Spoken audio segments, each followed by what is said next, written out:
In this exercise we will learn how to read data from a CSV file into Matlab and plot the results in a 2D plot.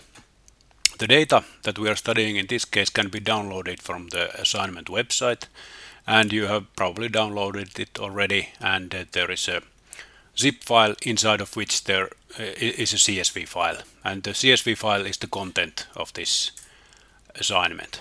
As a result of your programming, you should end up with this kind of plot, and in this plot the data is plotted such that there are altogether 216 curves. We can see them as we zoom in. You can see that there are 216 curves, and each measurement consists of 4,000 individual features.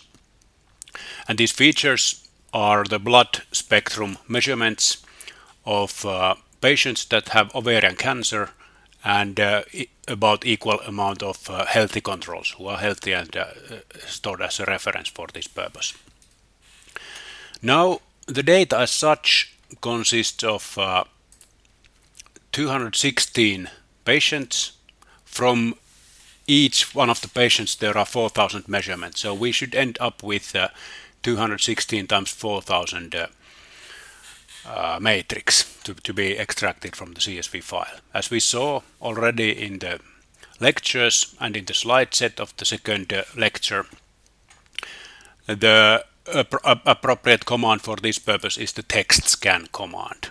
And here is a draft of what your program could look like. There are some places from the script are omitted, but in principle this is the structure of your result, how it should look like.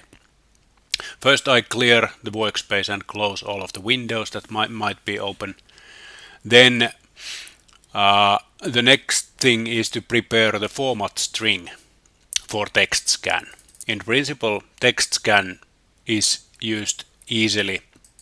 It is just take a look at the help and you can find how to use textscan. But one of the parameters for textscan is the information of how each row looks like.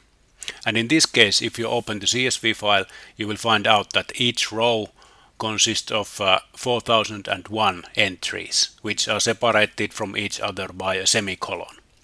So we are supposed to read lines with 4001 items, and the format string typically looks like this. It is a string consisting of 2 character tokens that each correspond to a different data type. For example, in the beginning I say that I want to read a string from the beginning of each row. If you take a look at the data, you will find out that each row begins with a string.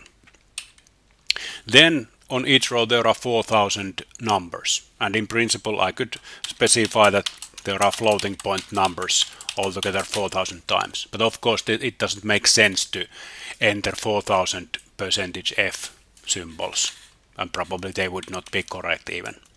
So instead what we do is that first we initialize with the first symbol, which is different from all the others.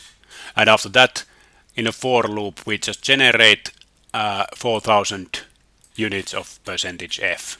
And in Matlab you can concatenate strings together by expressing them in a vector. So the first item of the vector is what there was previously, and in addition to that, at the end I'm appending the %f 4,000 times. And this way I have the format string to be used together with textscan. Take a look at the help of textscan, and you will find out how it should be used. There is an example, for example, of how to use the textscan, what is the syntax.